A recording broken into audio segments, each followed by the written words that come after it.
What's up, podcast land? It's your girl, Nisha, and welcome back to another episode of Laughing and Crying, the podcast that values all relationships, including the ones that we have with ourselves. If you're new, welcome. Thanks for joining us.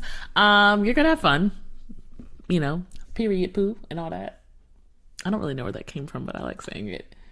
Period poo. Who you been hanging out with this week? Why do you say that? Because it's just like a teenager. Oh, your vernacular started changing. Who you been around? Got you saying that. Period poo. We'll say that. That is so funny. Okay, on today's show, we're going to start out with, I have no idea because Dre is here and Dre has ADHD and he never follows my segments. And then we're going to have a conversation on ADHD. So, it's going to be exciting, guys. I just got a really cool idea, though. This is what I'm going to do. Ready? I'm going to ask... okay, so this is what I'm going to do because, like I said, because Dre isn't technically a 60-year-old man in a 37-year-old man's body, we're gonna do a fun segment called How Old is Dre? I got the Benjamin Button in reverse. Hush. Okay, so here's what we're gonna do. I'm gonna give you some Gen Z slang and you have to try to tell me if you know what it means. Okay, are you ready? Yeah. All right, I'm going to give you like an easy one to start out with, okay? Okay, let's do it. Or at least what I think is easy. Let's do it. Okay. It's going to be litty. Okay, so they have a phrase. I say they because I'm also not Gen Z. Mm-hmm. A phrase. It's the blank for me. What do you think that means? Do you need an example? Because I can give you examples too. I have examples. I'm asking you what you feel like it means. Like the definition of, it's the blank for me. I don't know what that means in general, but I know it's supposed to be like a oh wow, like that, like a oh wow, or even in a good way, like oh what.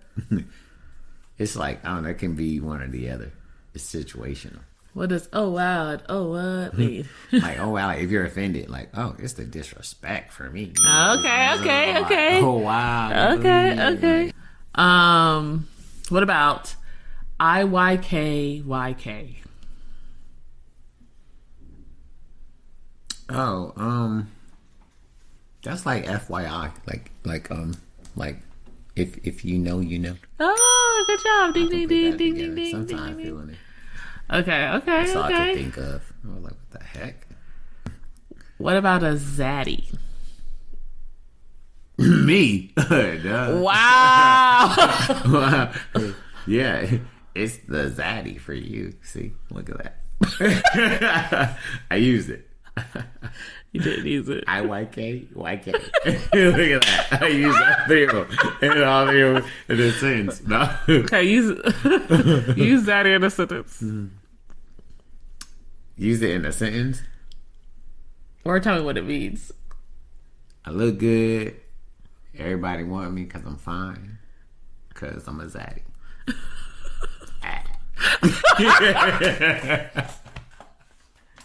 What do you think Zaddy means? I don't know. It's like an old guy that can get young girls. I don't know, or a young like. Okay, I'll take it. I'm trying to stop you because apparently this slang isn't new enough. It's not new enough for me. I'm not old. Oh, what? You are old. What's a pick me? What's a what? Pick me. A pick me. Okay, you got me on that one. I don't know. Someone that a pick me. I don't know. Like some person that's like, oh man, like pick me. Like maybe they stick out a lot, or like they just craving attention. Yeah, that sounds like something like, I don't know, pick me. Like fine. What is that? What does that mean? Okay, so I want to read the definition. Yeah, I know it in general, but I can't tell what you said was correct or not. Okay, so let's see. Pick me energy refers to a girl who tries to present herself as not like other girls in order to impress boys. Yeah, she want to get picked. Yeah, like trying to stand out, whether it be good or bad. Like, hey, pick me. Like they just want attention. But pick me girls will often put down traditionally girly hobbies, interests, and claim that they prefer to be friends with men over women because girls are too much drama. Okay, what about lives rent free? Yeah, they in prison. I don't know. In prison? Yeah, rent free. Shoot, you get 3 hots in the cot. Shoot, you ain't gotta pay no money. Shoot, you living free. That definitely isn't what it means. But living free, I don't know. You just got it made. I don't know. No, lives rent free is usually people use it. What? Like trust fund babies. I don't know.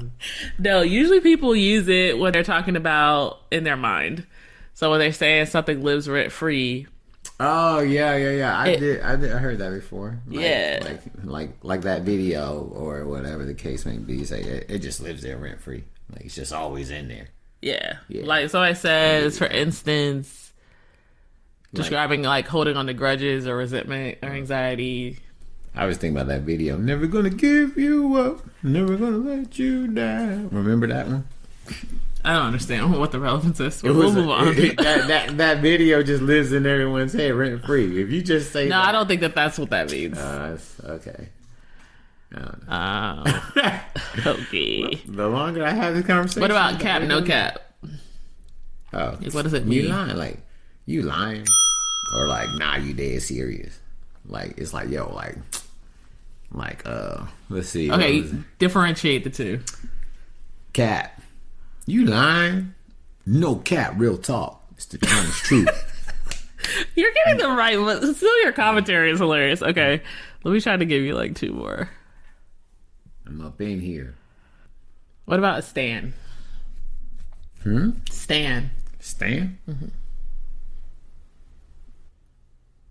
If you would see his face, whoever if you would said see that, what his does that mean? face, Stand. I don't know. Stand up for yourself. Stand. I don't know. Keep hope alive. I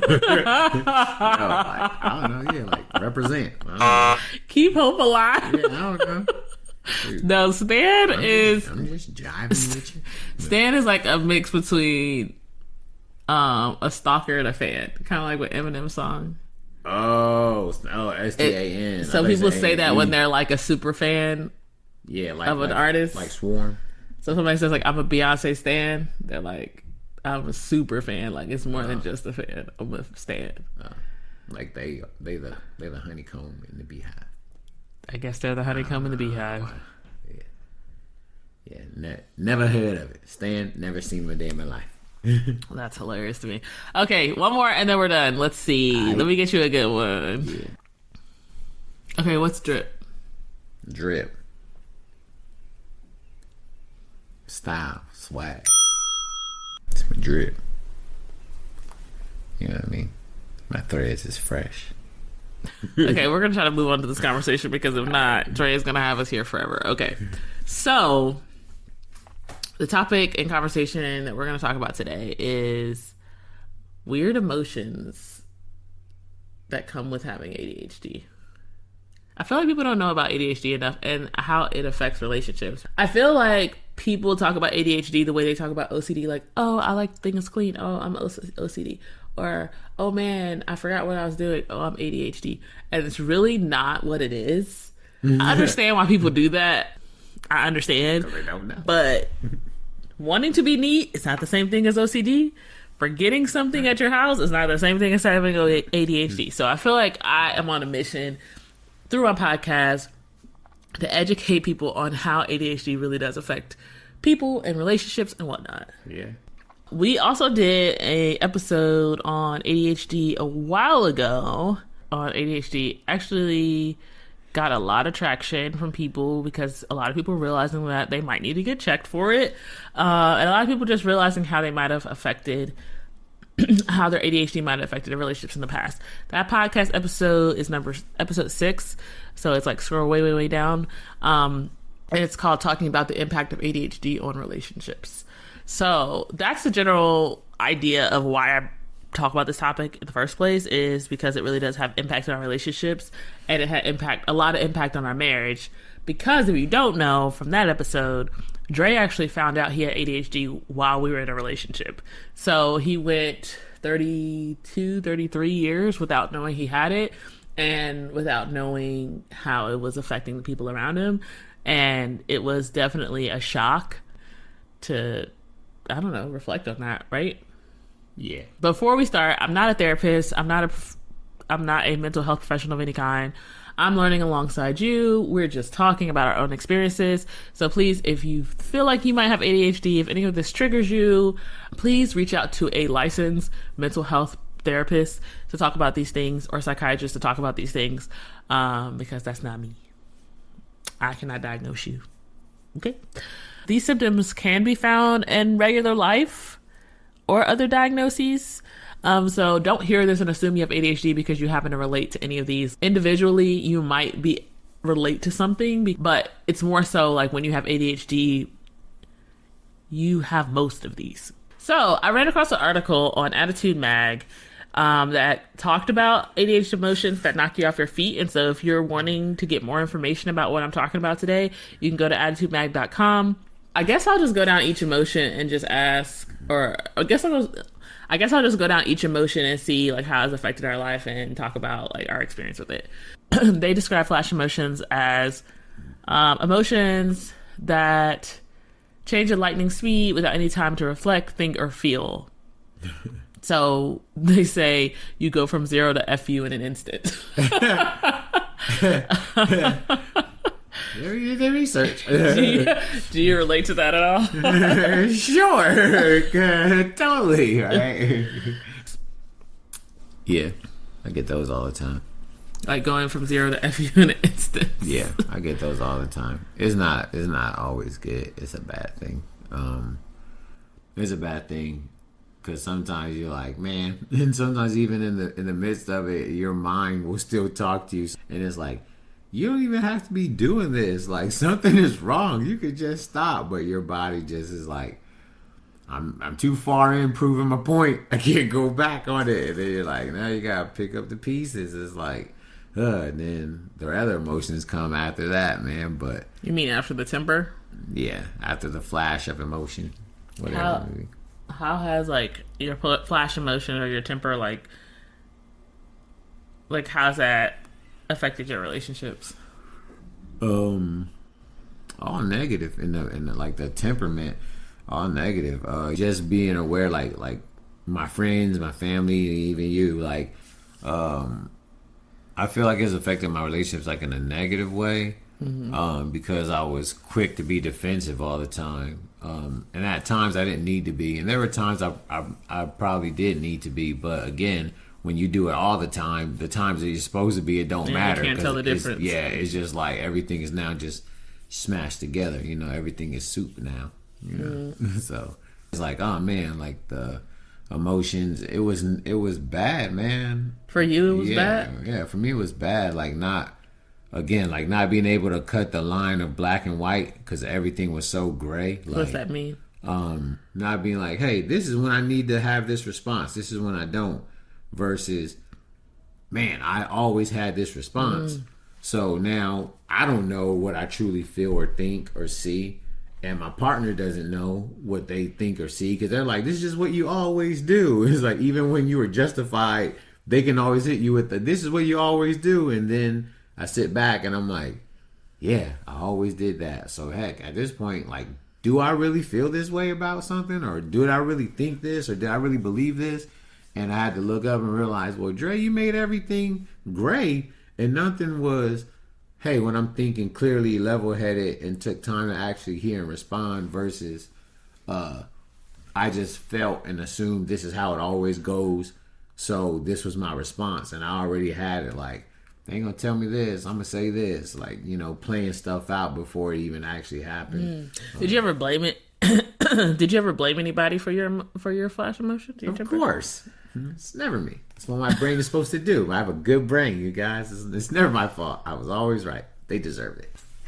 And but yeah, man, like like ADHD, like I know for me it caused me to pretty much like not be like accountable to myself because it was always like a reason why I did something or said something or acted a certain type of way, and it was all contingent on how another person acted. So you're saying that before you allow situations to control your reactions instead of you controlling your reactions. Yeah. Okay, so what about having no words to describe your current state of being, or having the wrong words or feelings to describe your current being. I just want to say that I had issues with this my entire life, and I'm upset with ADHD for not telling me that it was doing it to me. Thank you. Ditto. Yeah, that's true. Like feeling like a rush. One, again, ADHD would make me like have like a rush of emotions, a rush of thoughts, a rush of feelings, and then having that rush and not being able to actually, like say what that rush was. Like you're not mad, but it would come out as anger when you're really good, like, yeah. I'm not mad. I'm just flustered because I'm confused. Yeah. And I was not even flustered. I'm just confused. I don't understand what's happening, and I don't know how to stop and ask, like, hey, what's really going on? Like, your brain can't slow down enough for you to just ask, like, the most logical, reasonable question to make everything stop. Hey, what's going on? Hey, can you repeat that back to me? Can you say it again? Like, I didn't really understand. So can you say it different? Yeah. And when people confront you about it, if you did something that wasn't necessarily like how they asked or what they asked for, your immediate thing is defense. You're like, well, like that's what I thought you wanted. This and that. Like, you know, you blaming everybody except the fact that, hey, like I never asked the question that I probably should have asked because your brain was moving and you didn't want to quote unquote do extra work. Yeah. What's your biggest regret because of not knowing you had ADHD? I'm sure. Well, one biggest regret. I don't know if I have one single regret, but just keeping it quick. Talk about a couple. Yeah, I'm keeping it quick. Relationships, because I don't think I ever really saw the max potential of relationships until I got married. So it's kind of like a win in that situation because I feel like my wife is dedicated to like the success of us. So it's not one of those things of like, oh man, I'm tired of this, and they quit on you. Versus like, maybe I could have if I would have been able to stick it out longer and things like that, and actually find out like, oh, I have ADHD, rather than it's like, I just don't want to continue to do this or go through this or experience this with you. Like I would have maybe developed more relational skills of like remembering things and bettering myself and being like, you know what, I'm going to take accountability for the way in which I'm acting versus, you know, you go through a bad relationship and you're like, no, I'm going to drink now and I'm going to go hit the club all the time versus, hey, I have a problem.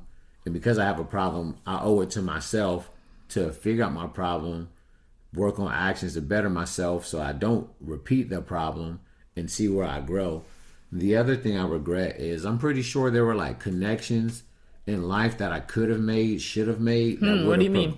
Connections like business connections, like again, like you said earlier, like knowing to call people back, knowing to keep appointment times, knowing to be accountable like with my finances, like I'm gonna pay this rather than like I don't want to feel the feeling of being broke, so I'm not gonna pay this and now I have a bill that's 2 and 3 and 4 times as large, versus like I could have learned more helpful habits that would have made me feel like more of an accomplished man like into my 30s, and like for us, like we would have meshed a lot easier and probably would have been further. Me and you. Yeah. Yeah.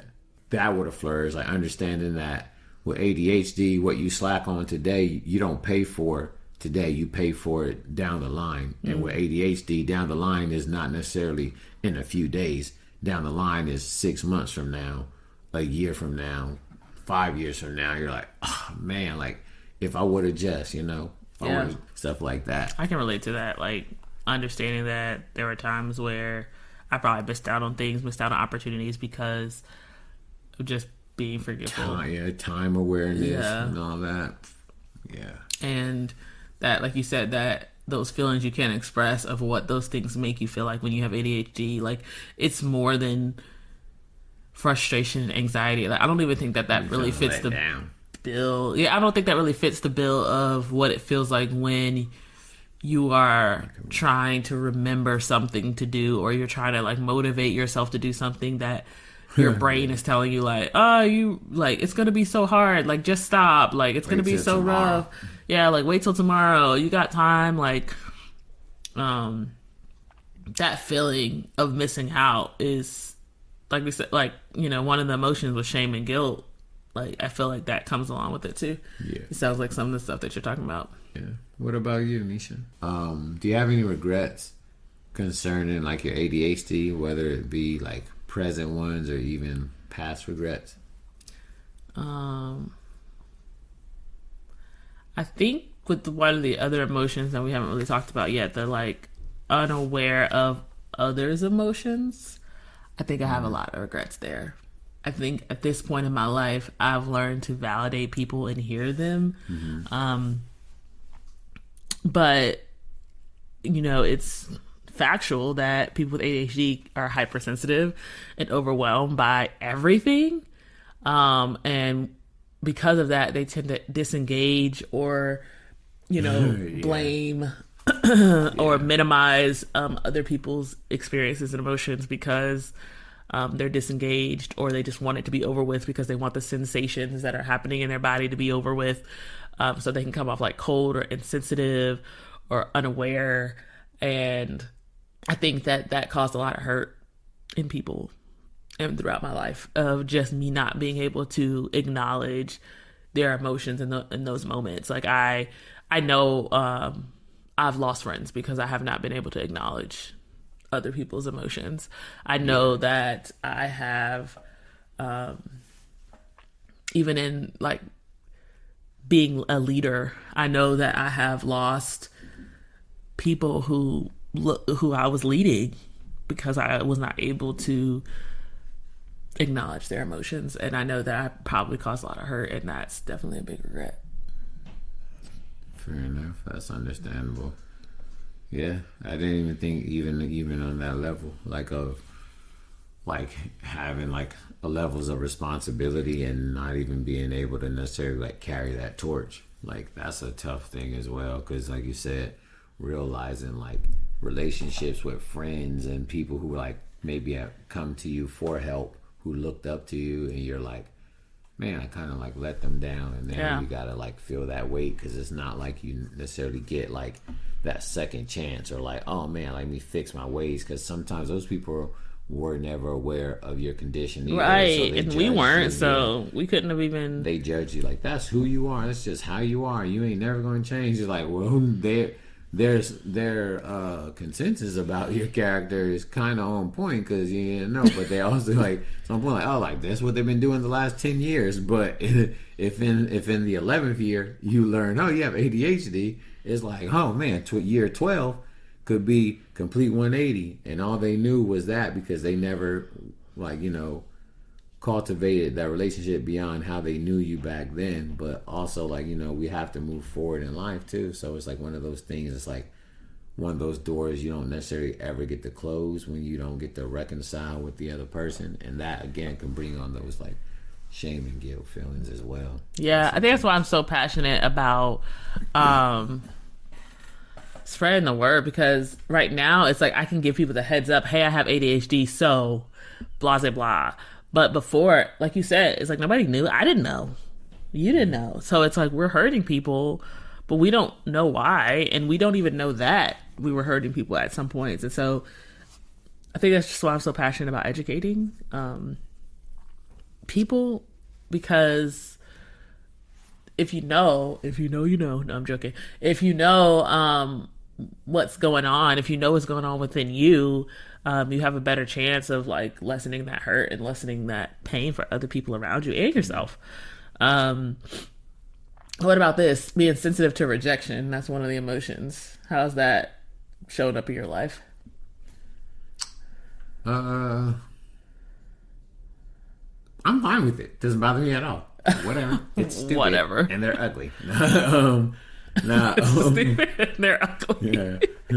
Doesn't matter to me. Why do I care what they say? Now, sensitive to rejection. Yeah, like if you think like ADHD would have me like feeling, if again like just straight out, like, if I would felt like rejected, or like someone didn't appreciate like the kind gestures I did, or the words I said, or like the emotions I expressed toward them, whether it be like in relationships, or like, oh, I did this so you wouldn't have to do this, so you could take a break.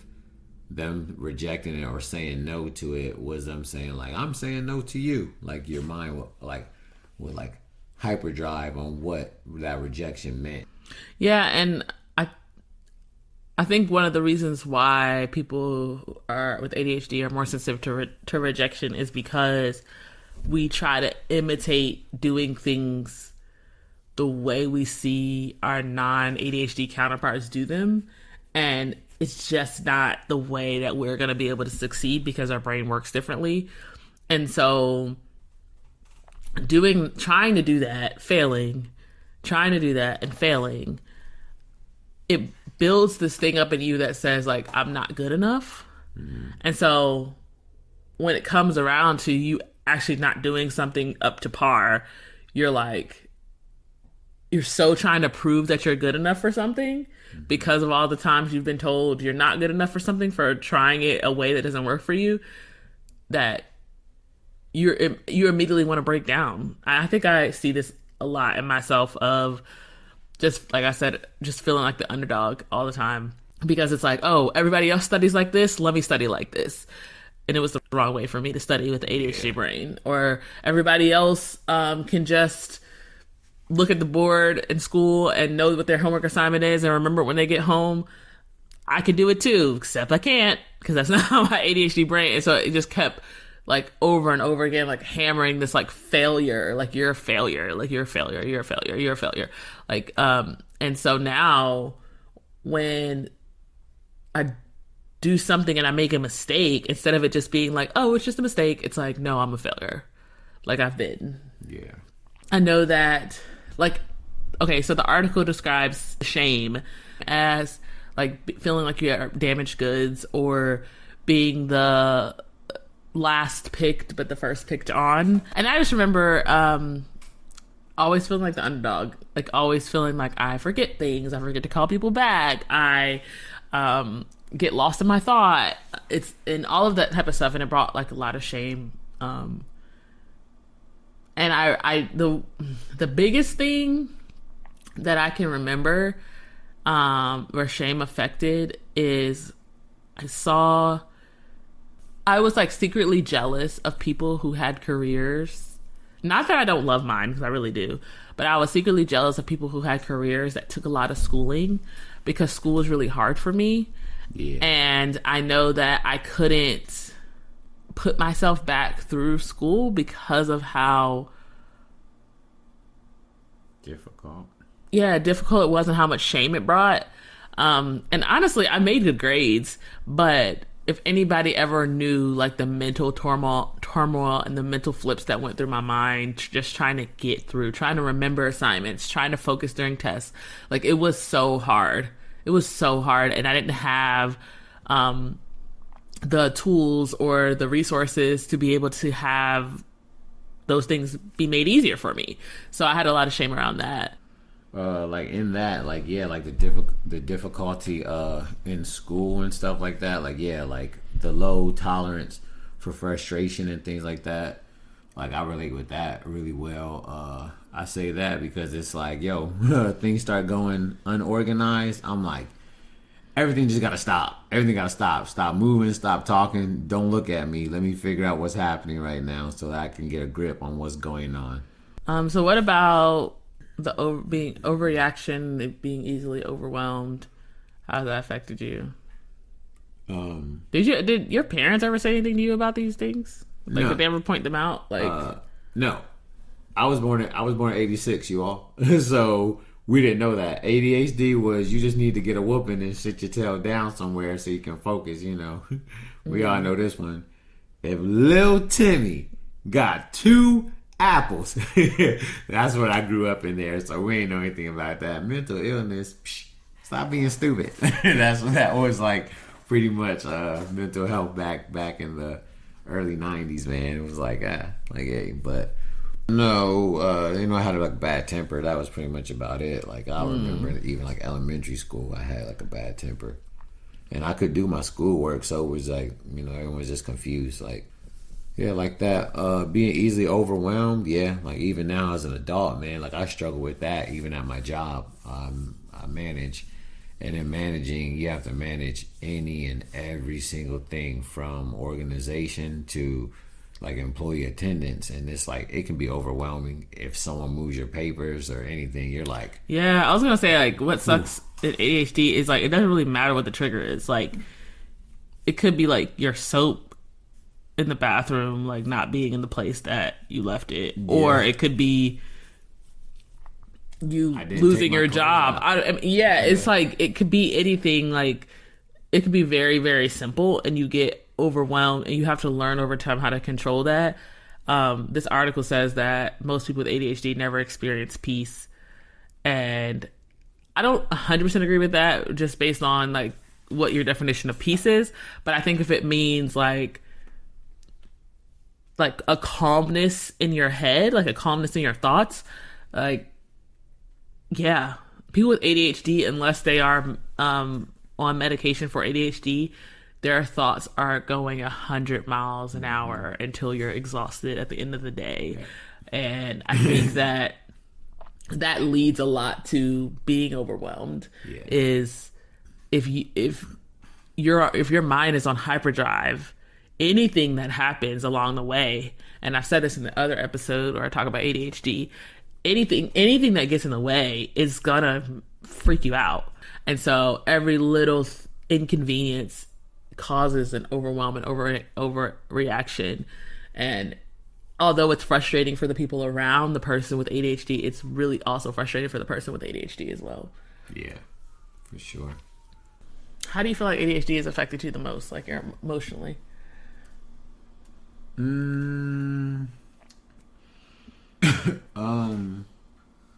I guess the most I see is like it makes that really impulsive. Sometimes like I'm ahead of the conversation, which clearly is a problem, because sometimes I'm like, oh man, like I heard something that wasn't said, or I'm so used to catching cycles with my ADHD so that I can function that I hear things sometimes that people didn't say, or I assume like that's what they're gonna say, so I'll be quick to react rather than like, oh, okay, yeah, like this is what you said, and it actually requires a whole different response. So maybe like very impulsive, and typically with the impulse comes like a negative response, whether it be like frustration or confusion, or just like always ends up like in a miscommunication unless you start to kind of learn how to catch yourself. So what have you learned? Like how have you learned to cope with these things?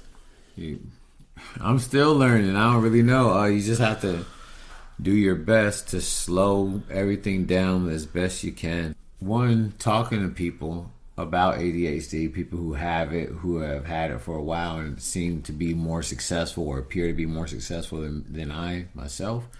And in that, trying to adopt certain habits that will help me to remember, like setting a routine and things like that.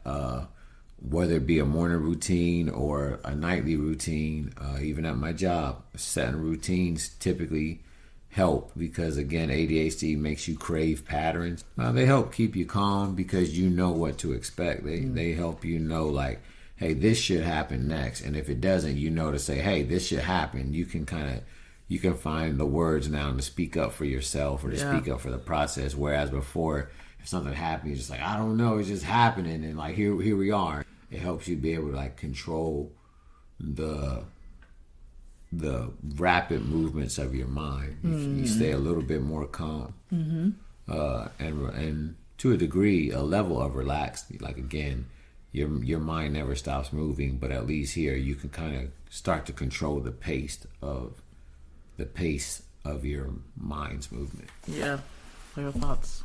Yeah. What about you? Do you have anything? I think the thing that I'm still working on is the shame and guilt that comes along with it, because I think that the world is still learning about it. There's a very finite amount of grace given for people who have ADHD, and because it was misdiagnosed a lot, so that diagnosis was given out, I think, more than it was authentic, that it's become commonplace, so people don't take it as seriously, and so that's hard. So the shame is still there, but I think that I've learned more emotion words, which help me when I'm trying to describe things. I think being more educated about ADHD has helped me. For sure. Yeah, I think that finding ways that are ADHD friendly to complete things or to complete tasks. I know that I can't always take the path of maybe the people around me. I have to do it a different way. And that has definitely lessened my feeling of rejection because I've succeeded in a lot of different things. Like I can't do everything like everybody else, and I've accepted that. So that's helped that too. Yeah, for sure. All right, guys. Well, that wraps up our conversation about the weird emotions of ADHD. I'm really passionate about this. So if anybody has any questions or they want to talk about it more, feel free to reach out to me on Instagram. Make no mistake, I would also love to hear more about what you think I should talk about next. And you can reach out to me on Instagram there as well, at Unleash Niche, Unleash THA, Niche. If you have interest in getting the podcast early, getting the video versions of the podcast and or vlogs with myself and my family, join the Patreon. Head to patreon.com/unleash the niche. That's Unleash THA, Niche, to join the Niche Gang. Well, Dre. Yeah. Before we go, All right. tell the people how they can find you. So, for those of you who don't know, I am a life coach, amputee life coach. The way you can connect and link up with me for a consultation or even a conversation is Andre Turpin. That's Andre, Andre, Turpin, Turpin, on Facebook. Or also, you can see my Instagram, which is at Dre Unlimited. Unlimited is UNLIMBITED. Reach out. Let's set up a consultation. Go follow him. Yeah, follow, he's got cool follow, reels. set up a consultation. Let's change your life and change your world. All right. Thank you, Dre, for joining us. As always, lovely having you. As always. I guess. Sometimes he gets on my nerves. He gets on my nerves a lot. Thanks for getting on my everlasting nerve. No, but for real, thanks, guys, for hanging out with us today. Wow. I'm sorry. Maybe we can impact the world or something. I'll leave you with that. Bye. Give it a bop, bop, boom. Why do you do things just so I have to edit them out? Because it was fun. They'd be like, what? What the what? I'll leave you with that. Bye.